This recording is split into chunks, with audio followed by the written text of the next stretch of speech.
Hello students, आशा करता हूँ आप सब बहुत अच्छे होंगे और अच्छे से पढ़ रहे होंगे। पिछले क्लास में हमने व्हीटस्टोन ब्रिज के बारे में बातें की थी और एक नेटवर्क होता है जिसमें 5 रजिस्टर इन्वॉल्व होते हैं।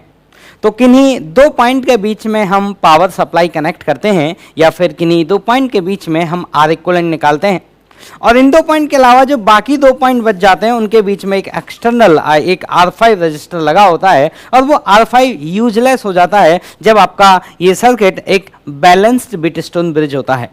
बैलेंस्ड व्हीटस्टोन ब्रिज का कंडीशन सबको याद होना चाहिए कि अपोजिट रजिस्टर का मल्टीप्लिकेशन बराबर होना चाहिए। अगर ऐसा हुआ तो बीच वाला जो रजिस्टर होता है जिसको हमने R5 नाम दिया था उसमें कोई भी करंट फ्लो नहीं होता। इसका मतलब जो आपके ऊपर और नीचे वाले जो पॉइंट्स होते हैं उनका पोटेंशियल क्या होता है, सेम होता है। तो आपका जो व्हीटस्टोन ब्रिज था, इस नेटवर्क की खास बात यह है कि ये इस तरह से बनाया जाता है या इसका जो ज्योमेट्री है वो इस तरह से आपको दिखेगा और आप अगर इन 2 पॉइंट के बीच में पावर सप्लाई कनेक्ट करते हैं तो यहां पर यह आपका एक्सटर्नल रजिस्टर लगा होता है, ये आपके रजिस्टर हैं। और जब ये सर्किट एक बैलेंस व्हीटस्टोन ब्रिज होता है, इन 2 पॉइंट के बीच में एक पॉइंट ए है और एक पॉइंट बी है। पॉइंट ए और पॉइंट बी के बीच में ये सर्किट अगर एक बैलेंस्ड व्हीटस्टोन ब्रिज की तरह काम करता है तो उसकी कंडीशन होती है कि इन क्रॉस रजिस्टर का मल्टीप्लिकेशन बराबर आना चाहिए, this into this equal to this into this. इस सिचुएशन में इन दोनों पॉइंट का पोटेंशियल क्या हो जाता है, बराबर हो जाता है। मतलब ये वाले रजिस्टर में कोई भी करंट फ्लो नहीं होता। तो सर्किट सॉल्व करने के लिए हम लोग क्या करते हैं कि इस रजिस्टर के सर्किट में होने या ना होने से किसी भी बात को कोई फर्क नहीं पड़ता, तो हम क्या करते हैं, इस रजिस्टर को फेंक देते हैं। और जब हम इस रजिस्टर को फेंक देंगे तो यहां पे आपका कोई भी रजिस्टर नहीं बचेगा। अब आप चाहें तो इन दोनों पॉइंट को आपस में ज्वाइन भी कर सकते हैं क्योंकि दोनों का पोटेंशियल बराबर है, और चाहे तो इन दोनों को ऐसे सेपरेट भी छोड़ सकते हैं। ठीक, अब मैं कुछ क्वेश्चन लेता हूं और क्वेश्चन की हेल्प से हम लोग आगे सीखेंगे। तो देखना बेटा, क्वेश्चन ये है कि हमारे पास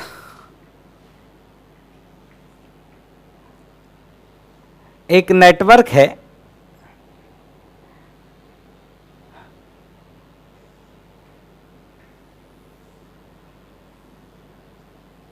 ये एक नेटवर्क है और यहां से एक बैटरी कनेक्टेड है।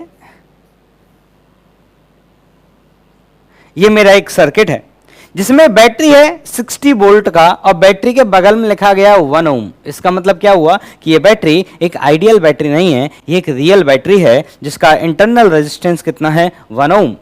इसके बाद इस सर्किट में जो रजिस्टर्स हैं उनकी वैल्यू हमको दी गई है।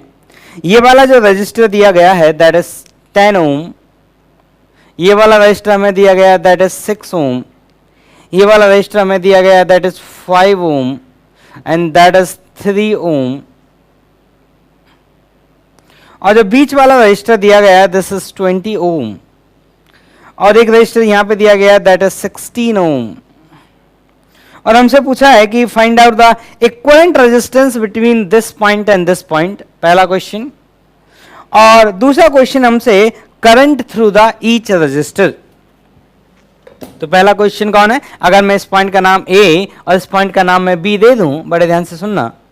तो पहला क्वेश्चन है कि find out the equivalent resistance between point a and point b, और दूसरा क्वेश्चन है find out the current in each resistor. ठीक, तो देखो कैसे सॉल्व करेंगे, सॉल्व करके दिखाता हूं। तो 2 क्वेश्चन आप लिख लें। पहला, आर इक्विवेलेंट बिटवीन ए बी, और दूसरा करंट इन ईच ब्रांच।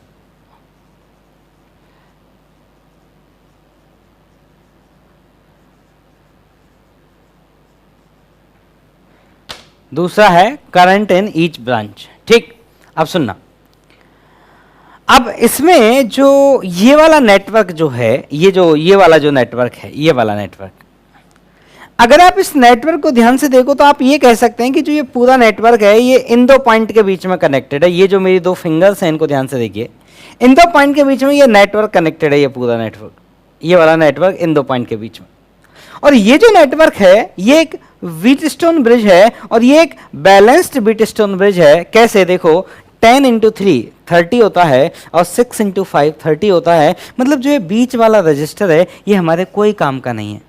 क्यों? क्योंकि इस रजिस्टर में कोई भी करंट फ्लो नहीं होगा। तो जब हमारा बैलेंस्ड व्हीटस्टोन ब्रिज होता है तो हम इस रेजिस्टेंस को रिमूव कर देते हैं, क्योंकि इस रजिस्टर में कोई भी करंट फ्लो नहीं होगा, ये सर्किट में कोई भी पावर नहीं प्रोड्यूस करेगा। तो अगर हम इस रेजिस्टेंस को हटा दें तो ये हमारा रेजिस्टेंस दोनों किस में आ जाएंगे? सीरीज में, दैट इज 16 ओम।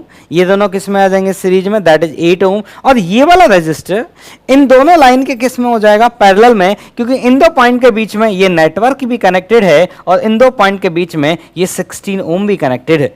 इसका मतलब ये हुआ, this is a balance Wheatstone bridge. इसका मतलब ये हुआ कि इस 20 ओम को आप रिमूव कर दीजिए। इसका मतलब ये वाली ब्रांच, ये वाली ब्रांच और ये वाली ब्रांच, ये तीनों किस में हो गए? पैरेलल। और अगर ये तीनों पैरेलल में हैं तो हम आर इक्विवेलेंट जब लिखेंगे तो आर इक्विवेलेंट आएगा आपका 1/R इक्विवेलेंट। ये आएगा 1/16 प्लस 1/8 प्लस 1/16। ठीक, तो 1/R इक्विवेलेंट का जो वैल्यू आएगा वो आएगा, देखिए 1/16 1/16 हो जाएगा 1/8 और 1/8 और 1/8 हो जाएगा आपका 1/4। तो आर इक्विवेलेंट का वैल्यू आ गया 4। आर इक्विवेलेंट का वैल्यू 4 आ गया और एक 1 ओम ये है, तो इसका जो इक्विवेलेंट डायग्राम बनेगा, इसका जो इक्विवेलेंट डायग्राम बनेगा वो इस तरह से बनेगा। ये तो 4 ओम रजिस्टर बनेगा इस पॉइंट ए और बी के बीच में, क्योंकि ए और बी के बीच में जो इक्विवेलेंट आया है वो कितना आया है? 4 ओम। और यहाँ पे ये आपकी बैटरी है और सॉल्व करने के लिए बैटरी के इंटरनल रजिस्टर को उसके साइड में हम कनेक्ट कर लेते हैं। तो बैटरी कितने वोल्ट की है? 60 वोल्ट की है और ये जो रेजिस्टेंट इंटरनल वो कितने का है? 1 ओम का है। ठीक, अब मैं ये कह रहा हूं कि जो ये 4 ओम और ये 1 ओम है, अगर इन दोनों को हम देखें तो again they are in series because they have equal current. यहाँ तो एक ही लूप है ना बेटा, एक ही लूप है, तो इस पूरे लूप में करंट फ्लो होगा आई, तो जितना करंट 4 ओम से होगा उतना ही करंट 1 ओम से होगा। मतलब 4 ओम और 1 ओम किस में हो जाएंगे? सीरीज में। और कितना हो जाएगा 4 ओम और 1 ओम का सीरीज में? वो हो जाएगा 5। तो अगर मैं ये पता करूं कि इस बैटरी ने कितना करंट फ्लो कराया इस सर्किट में, तो उसका आंसर हो जाएगा दैट करंट आई जो बैटरी से फ्लो करेगा आई, इसका वैल्यू हो जाएगा 60/5 that equal to 12 volt, sorry 12 ampere. Current का यूनिट होता है एम्पियर। इसका क्या मतलब हुआ बेटा? तो देखो, इक्विवेलेंट से सर्किट चेंज नहीं होता है, सर्किट सॉल्व करने के हिसाब से छोटा हो जाता है, जिससे आप आसानी से इक्विवेलेंट लिख सकते हैं और सर्किट देखने में बहुत छोटा लगता है, जिससे कि साइकोलॉजिकली आदमी को कोई प्रेशर नहीं आता। तो आपने इक्विवेलेंट से ये पता कर लिया कि इस बैटरी ने कितना करंट फ्लो कराया इस सर्किट में, दैट इज 12 एम्पियर। अब ये 12 एम्पियर करंट जब यहाँ आएगा, तो जब ये 12 एम्पियर करंट यहाँ आएगा, यहाँ पर जब ये 12 एम्पियर आएगा तो इस 12 एम्पियर करंट को अब डिवाइड होना होगा। आप जानते हैं इसमें तो कोई करंट है नहीं, तो मैं मान लेता हूं कि इधर करंट गया हमारा I1, इस वाली लाइन में करंट गया I2 और इस वाली लाइन में करंट गया I3। तो आप जानते हैं कि जब रेजिस्टेंस पैरेलल में कनेक्टेड होते हैं, जब रेजिस्टेंस किस में कनेक्टेड होते हैं? पैरेलल में कनेक्टेड होते हैं, तो जो करंट होता है वो रेजिस्टेंस के इनवर्स रेशियो में जाता है। और मेरी ये वाली ब्रांच और ये वाली ब्रांच और ये वाली तीनों ब्रांच आपस में किस में है? पैरेलल में है। तो अगर मैं ये पता करूं इस वाली ब्रांच में कितना करंट जाएगा, तो उसका आंसर क्या आएगा? देखिए मैं लिख के दिखाता हूं, इस वाली ब्रांच का करंट लिख के दिखाता हूं आपको। इसको हटाता हूं आर इक्विवेलेंट को। ओके, देखो बच्चों, अच्छा चलिए अब देखो, अगर किसी बच्चे को ये सर्किट थोड़ा सा अगर अजीब लग रहा हो तो मैं उसको फिर से ड्रॉ करता हूं। एक बात सुनना, मुझे बताइए इस पॉइंट का पोटेंशियल और इस पॉइंट का पोटेंशियल बराबर है और इस पूरी लाइन का पोटेंशियल बराबर है, तो क्या बच्चों इस सर्किट को मैं इस तरह से ड्रॉ नहीं कर सकता? कैसे? ये मेरा है पॉइंट ए, ध्यान से देखना, ये है हमारा पॉइंट बी और ये मेरी 3 लाइन।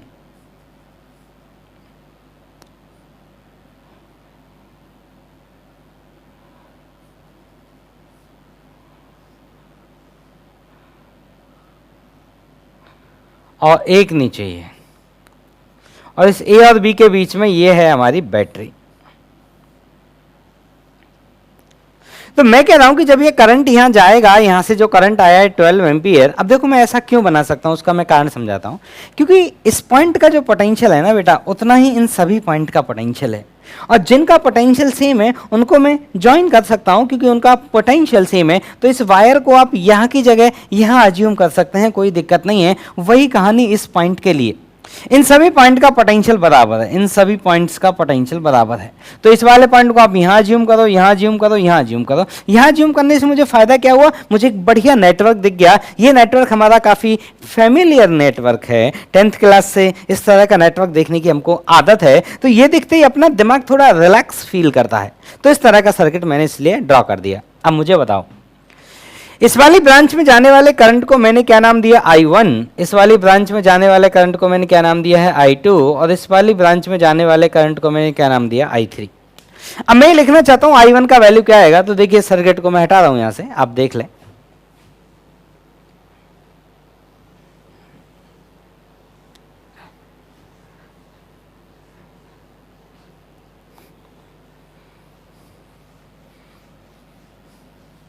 देखो बेटा, अब मैंने बोला था कि ये जो करंट का डिस्ट्रीब्यूशन होता है पैरेलल में, ये रेजिस्टेंस के इनवर्स रेशियो में होता है, और सीरीज में जो पोटेंशियल का डिस्ट्रीब्यूशन होता है वो रेजिस्टेंस के रेशियो में होता है। तो मैंने बोला था इसे याद रखना, ये हमें काम आएगा। देखो फिर काम आया आज। तो इस वाले हिस्से में कितना करंट गया होगा, ये कितना था, 16 था। ये कितना था, ये था 10। ये था कितना, 3। ये था कितना, 6। और ये कितना था, 5। अब इस वाली और बीच वाले रजिस्टर हमारे कोई काम का नहीं है, जिसमें कोई करंट नहीं जाएगा, तो मैंने उसको भगा दिया। अब I1 की वैल्यू मैं लिखने जा रहा हूं, सभी बच्चे ध्यान से देखें। I1 equal to 1/16 divided by 1/16 plus 1/8 plus 1/16 into total current 12। अब इसको सॉल्व कर दिया जाए तो नीचे वाली चीजों को अगर इन तीनों का एलसीएम लेके ऐड अप हम करेंगे तो वो आएगा 1/4। तो यह आया 1/16 और यह आया 1/4, दैट इंटू 12। तो ये आएगा आपका 16 नीचे आएगा, 4 ऊपर जाएगा, नीचे 4 बचेगा, और 4 12 डिवाइड करेंगे वो आएगा 3 एम्पियर। अगर मैं I2 की बात करूं, I2 मेरा कितना आएगा, तो देखिए I2 कौन सी वाली ब्रांच में, जिस ब्रांच का रेजिस्टेंस कितना है, 8 ओम। तो हम क्या लिखेंगे यहाँ पे, 1/8 divided by 1/16 plus 1/8 plus 1/16 into 12। इसको सॉल्व किया जाए तो 1/8 और ये कितना है, 1/4। इसको सॉल्व करेंगे तो ये ऊपर आ जाएगा 1/8, नीचे आ गया 1/4 इंटू 12, और ये कितना आ जाएगा बेटा, 6 एम्पियर। अब थर्ड वाले की क्यों कैलकुलेशन करनी जबरदस्ती। अरे आप जानते हैं टोटल तो 12 था, एक में 3 चला गया, एक में 6 चला गया, तो अगले में कितना बचा, 3 तो बचा।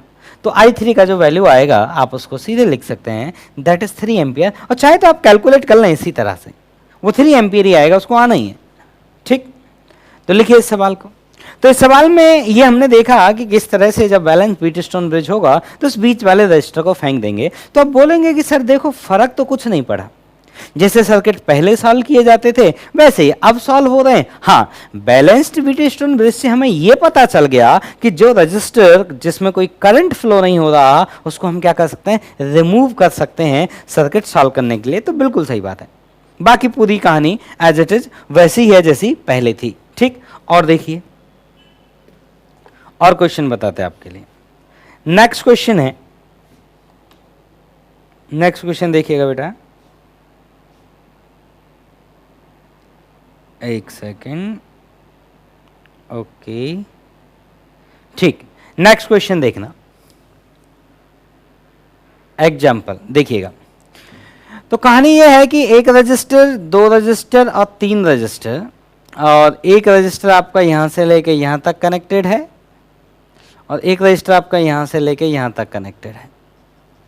दे are 5 resistor and each resistance का वैल्यू है वो R के बराबर है। और आपसे पूछा गया है कि बताइए पॉइंट A और पॉइंट B के बीच में जो इक्विवेलेंट रेजिस्टेंस आएगा वो कितना आएगा। ठीक, तो आप सॉल्व करें, इक्विवेलेंट रेजिस्टेंस कितना आएगा।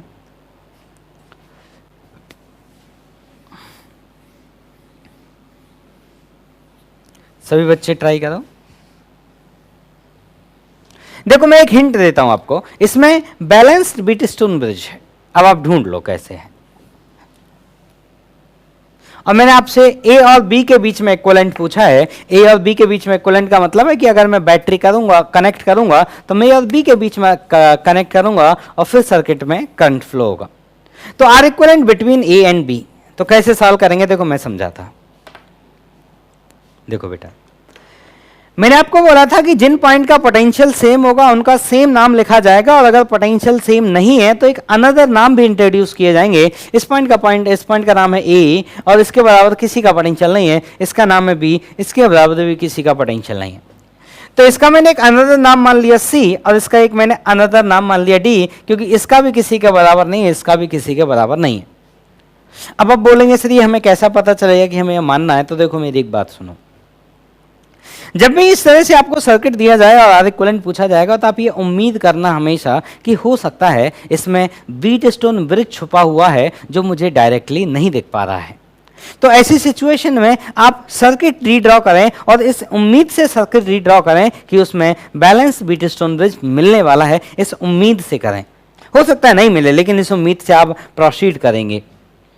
तो अब आप क्या करिए, आपको आर इक्विवेलेंट चाहिए ए और बी के बीच में, तो मुझे बताओ बैलेंस्ड व्हीटस्टोन ब्रिज में ए और बी पॉइंट इधर होते थे जिनके बीच में इक्विवेलेंट निकालते थे, मतलब ड्राइंग क्लास में इस तरह से की गई, और सी यहां होता था और डी यहां होता था। अब आप इन रजिस्टर को कनेक्ट कर दो पूरे सर्किट में, तो ये वाला रजिस्टर कनेक्ट है आर वाला ए और सी के बीच में। Okay, this one for C to D, this one for D to B, this one for A to D। ये किस किस के बीच में, A to D, ठीक है। ओके, ये वाला A to D हो गया। अब ये वाला बचा, ये कहां से कहां तक कनेक्ट है आपका, B to C, तो ये हुआ B to C। अब आपको जो आर इक्विवेलेंट चाहिए वो कौन से पॉइंट के बीच में चाहिए, आपको आर इक्विवेलेंट इस वाले पॉइंट और इस वाले पॉइंट के बीच में चाहिए।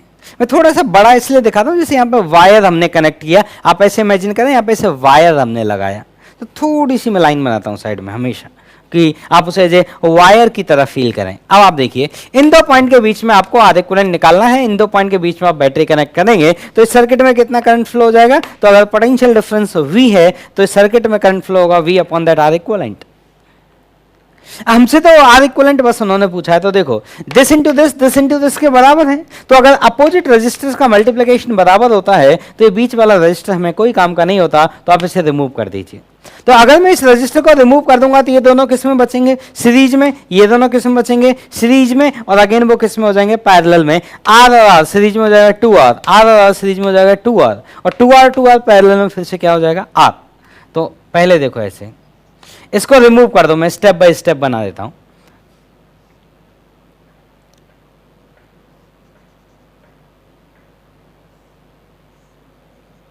देखो बीच वाले को भगाया, ऊपर वाली ब्रांच आपको ऐसे दिखेगी और नीचे वाली ब्रांच आपको ऐसे दिखेगी। और बेटा इसका रेजिस्टेंस लिखना तो आपके लिए चुटकियों का खेल है। कैसे, आप बोलेंगे ये देखो सर दोनों सीरीज में है, आर और आर, सीरीज में आर और आर कितना हो गया 2R, और ये आर और आर ये दोनों सीरीज में, तो ये कितना होगा 2R, और फिर से 2R किस में हो गया, पैरेलल में। तो आर इक्विवेलेंट बिटवीन ए बी किसके बराबर आया, आर के, लिख लो। और देखते हैं नेक्स्ट क्वेश्चन, देखिएगा।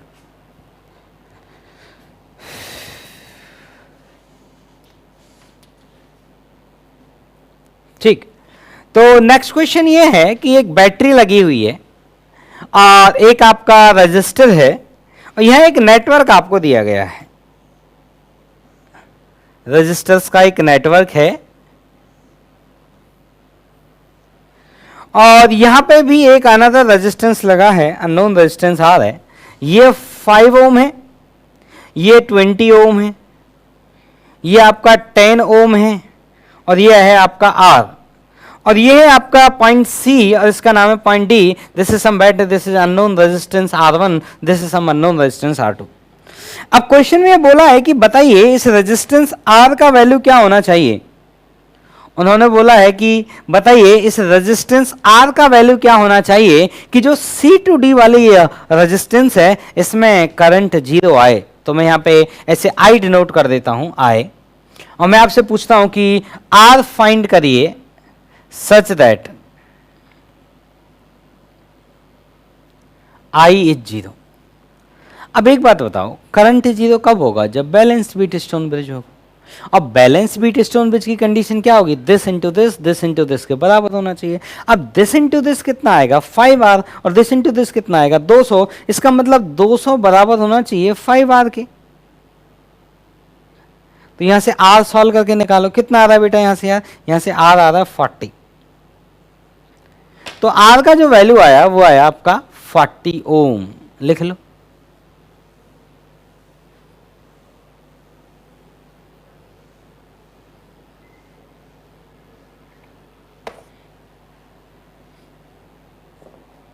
ठीक है, लिखो बेटा इसको।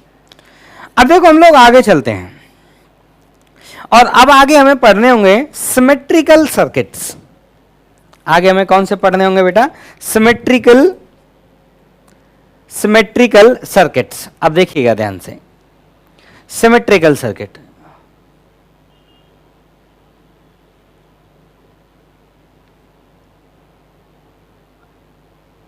सिमेट्रिकल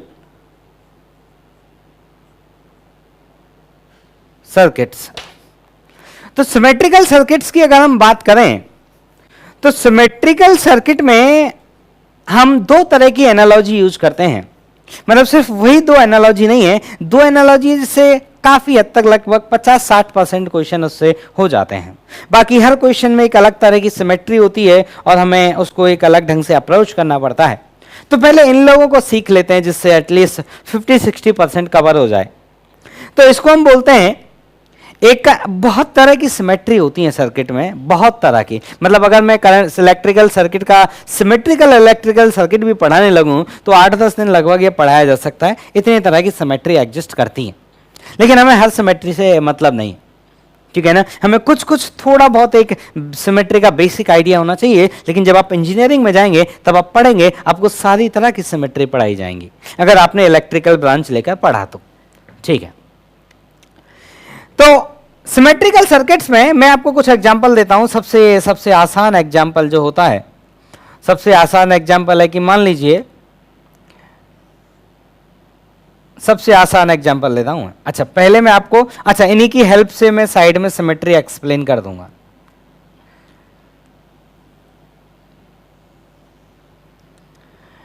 इसमें हमारा ईच रेजिस्टेंस का वैल्यू R के बराबर है, और इन दो पॉइंट के बीच में,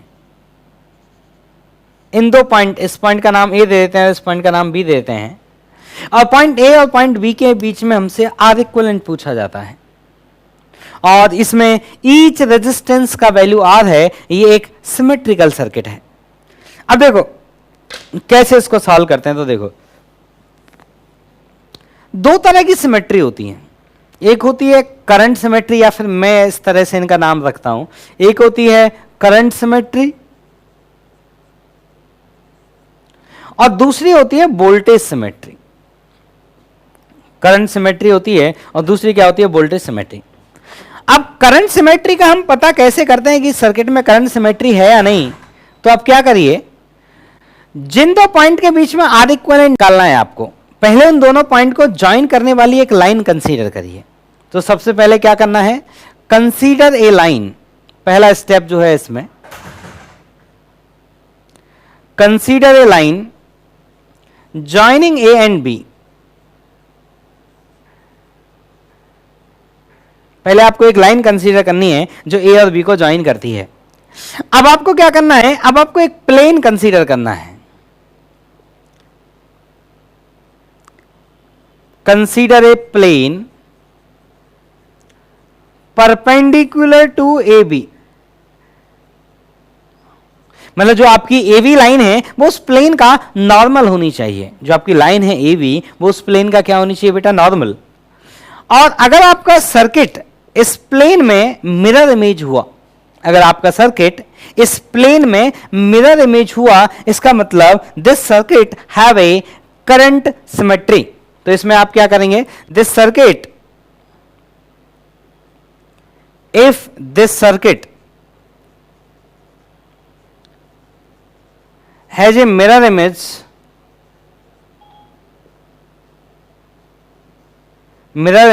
about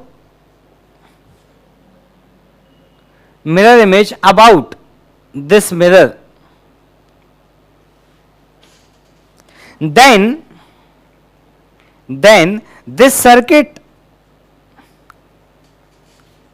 have current symmetry.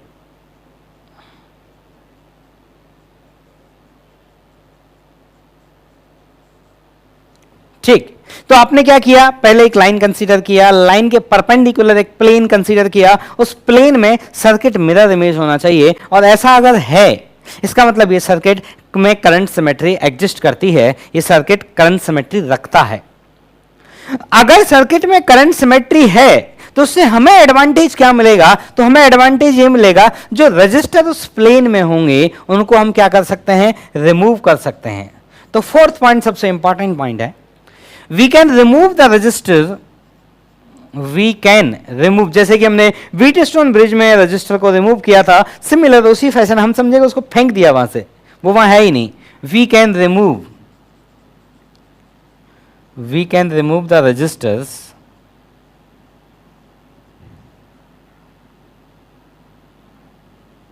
which lie in the plane of, इस प्लेन को मैं करंट सिमेट्री का प्लेन कहता हूं, in the plane of current symmetry.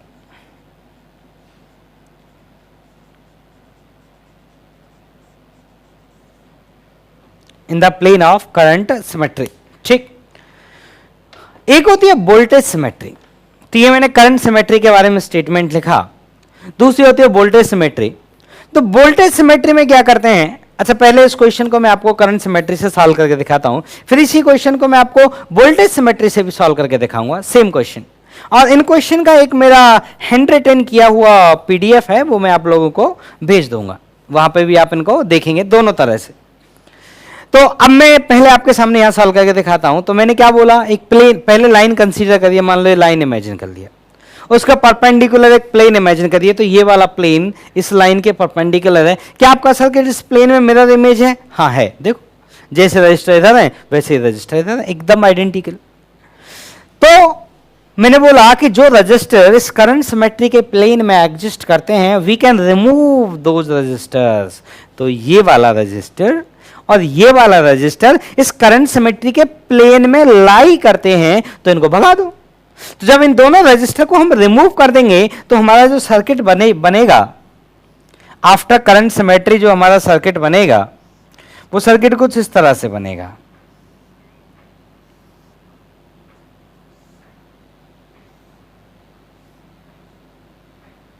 कुछ इस तरह से बनेगा।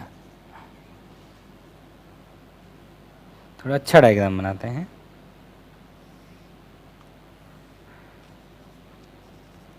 और इसका तो आर इक्विवेलेंट लिखना आपके लिए बच्चों वाला खेल। आप बोलेंगे सर देखो ये 2R है, ये 2R है और ये 2R है, और ये तीनों 2R जो हैं वो पैरेलल में हैं, तो आर इक्विवेलेंट कितना आ गया? 2R/3।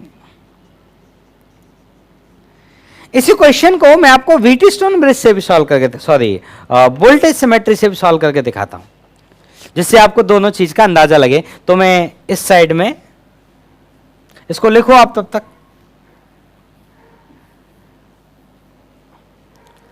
अब आगे हम चल रहे हैं वोल्टेज सिमेट्री। तो करंट सिमेट्री इसको लिख लें आप, मैं इसी में एडिट कर दूंगा। तो करंट की जगह लिख देना है मुझे वोल्टेज।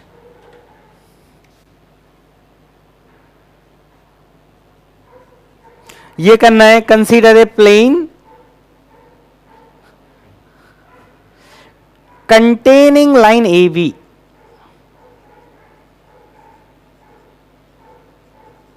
मतलब एक ऐसा प्लेन कंसीडर करना है जो लाइन ए बी को कंटेन करता है, मतलब लाइन ए बी उसमें एग्जिस्ट करती है। If the circuit has a mirror image about this mirror plane, then circuit है वोल्टेज सिमेट्री। मतलब आपने जो प्लेन कंसीडर किया, अगर उस प्लेन में सर्किट मिरर इमेज है, मतलब ये वोल्टेज सिमेट्री है। और वोल्टेज सिमेट्री में हम लोग क्या करते हैं वो मैं यहां लिख रहा हूं। वोल्टेज सिमेट्री में हम लोग सर्किट को उस प्लेन के अबाउट फोल्ड करते हैं। तो we can fold the circuit.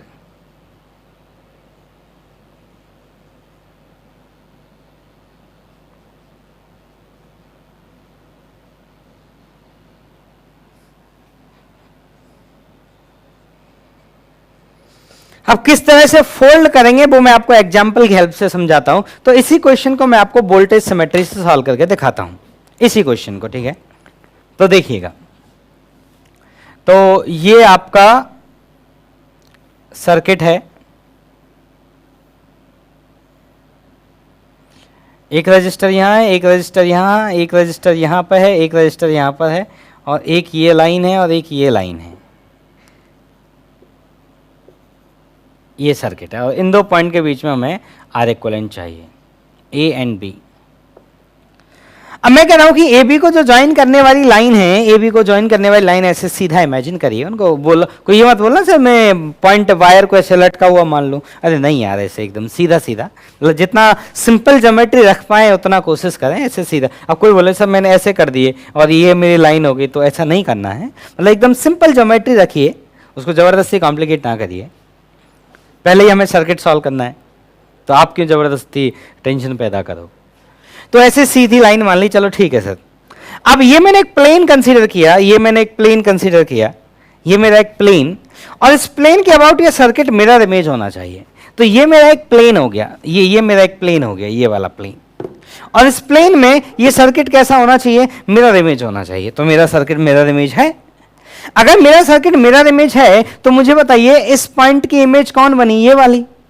तो सर्किट अगर मिरर इमेज है, इसका मतलब वोल्टेज सिमेट्री है। इसका यह मतलब है कि जितना पोटेंशियल इस पॉइंट का होगा उतना ही पोटेंशियल इस पॉइंट का होगा, because this circuit have a voltage symmetry.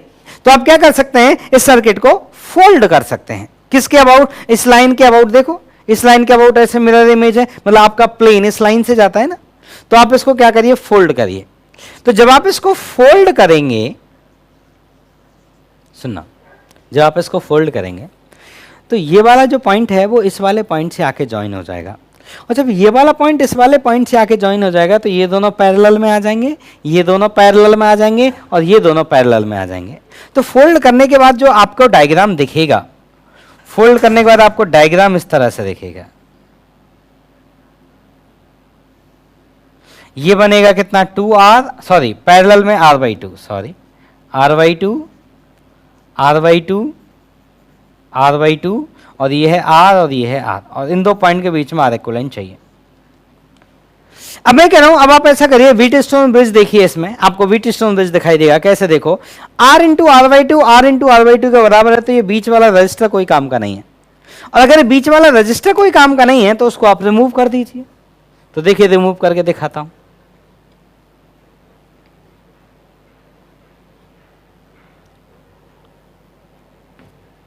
सुनो, तो बीच वाला रजिस्टर कोई काम का नहीं है तो उसको हम फर्दर रिमूव कर देते हैं। तो हमारा जो सर्किट बना वो इस तरह से बन गया, एक रजिस्टर दूसरा रजिस्टर।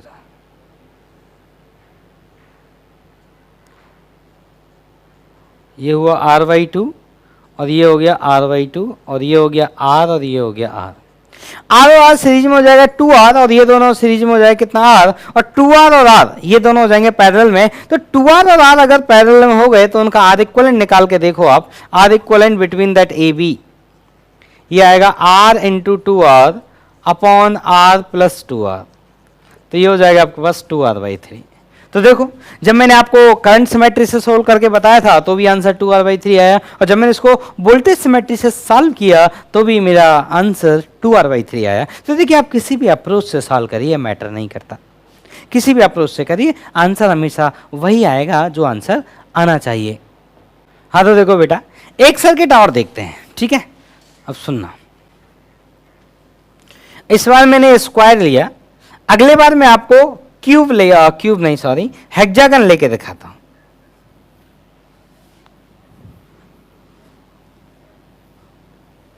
ठीक, तो सुनो बच्चों, अब मान लीजिए ये एक हेक्सागन है,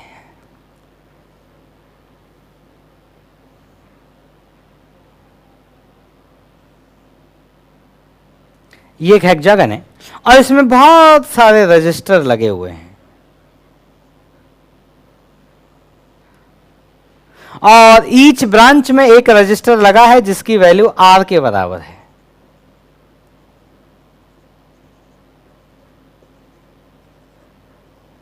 और आपको इस वाले पॉइंट A और इस वाले पॉइंट B के बीच में R इक्विवेलेंट निकालना है। Find out the R equivalent between A and B। तो इस सर्किट में करंट सिमेट्री भी है और इस सर्किट में वोल्टेज सिमेट्री भी है, दोनों सिमेट्री लाई करती हैं। पहले में आप इसको करंट सिमेट्री से सॉल्व करते हैं। करंट सिमेट्री मैंने क्या बोला था, लाइन AB बनानी है, perpendicular plane, this is line AB, this is perpendicular plane और ये सर्किट मिरर इमेज है। और जब सर्किट मिरर इमेज होता है तो जो रजिस्टर करंट सिमेट्री के प्लेन में लाई करते हैं उनको हम रिमूव कर सकते हैं, लेकिन इस सवाल में कोई भी रजिस्टर इस करंट सिमेट्री के प्लेन में लाई नहीं करता। इस सवाल में कोई भी रजिस्टर करंट सिमेट्री के प्लेन में लाई नहीं करता। इसका मतलब तो कुछ और जुगाड़ करेंगे। क्या जुगाड़ करेंगे देखिए समझाता हूं। अगर ये करंट सिमेट्री है इसका मतलब ये हुआ कि इस ब्रांच में जितना करंट आ रहा होगा उतना करंट इधर ज्यादा होगा, क्योंकि इसका मिरर इमेज ये है, इसका मिरर इमेज ये है, जितना करंट इधर आ रहा होगा उतना करंट इधर ज्यादा होगा। और इस वाले रजिस्टर का मिरर इमेज ये है, जितना करंट इधर आ रहा होगा उतना करंट इधर ज्यादा होगा, क्योंकि वो उसका मिरर इमेज है। इसका मतलब ये हुआ कि आप कनेक्शन टर्मिनेट कर लीजिए, इसको इधर ज्वाइन कर दीजिए और इसको इधर ज्वाइन कर लीजिए। अब सॉल्व कर लीजिए। अब देखो कैसे सॉल्व करेंगे। ये सीरीज में हो जाएगा 2R और ये पैरेलल में R, इनका आएगा कितना 2R/3, 2R/3 और दोनों R और R किसमें है, सीरीज में। ये आएगा आपका कितना 8R/3। तो ये वाली लाइन 8R/3 हो गई, ये वाली लाइन 8R/3 हो गई और ये वाली लाइन कितनी हो गई 2R। तो 8R/3 की दो लाइन और एक 2R की लाइन, ये तीनों किसमें है पैरेलल। तो 1/R इक्विवेलेंट जो आएगा वो आएगा 1/2R plus 3/8R plus 3/8R। Solve करिए इसको, 1/R इक्विवेलेंट ये कितना आएगा, यह है 1/2R प्लस 3/4R। 2 का नीचे 2 का ऊपर मल्टीप्लाई करिए, ऊपर बनेगा 5 नीचे बनेगा 4, तो R इक्विवेलेंट जो आया वो आया 4R/5। अब वोल्टेज सिमेट्री से आप लोग सॉल्व करिए इसे। वोल्टेज सिमेट्री में आपको क्या करना पड़ेगा, सर्किट इस लाइन के अबाउट फोल्ड करना पड़ेगा। और ऐसा हो सकता है कि फोल्ड करने के बाद फर्दर एनालिसिस के लिए आपको करंट सिमेट्री यूज करना पड़े। मतलब ऐसा हो सकता है कि पहला स्टेप हमने वोल्टेज सिमेट्री से लिया, अगले स्टेप में फिर से हमें करंट सिमेट्री इस्तेमाल करनी पड़ जाए। तो आप इसको ट्राई करिए। ठीक, चलो मैं बता देता हूं।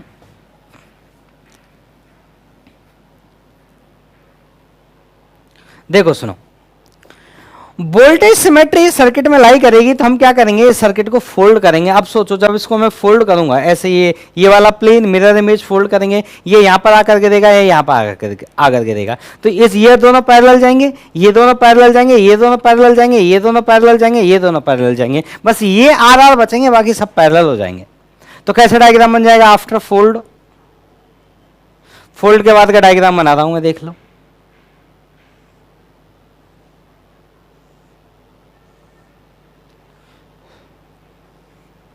तो इसमें क्या हुआ, ये वाला बन गया आपका R/2, ये वाला बन गया आपका R/2, ये वाला बन गया आपका R/2, ये वाला बन गया आपका R/2 और ये वाला बन गया आपका R/2 और ये वाला बन गया, ये है R और ये है R।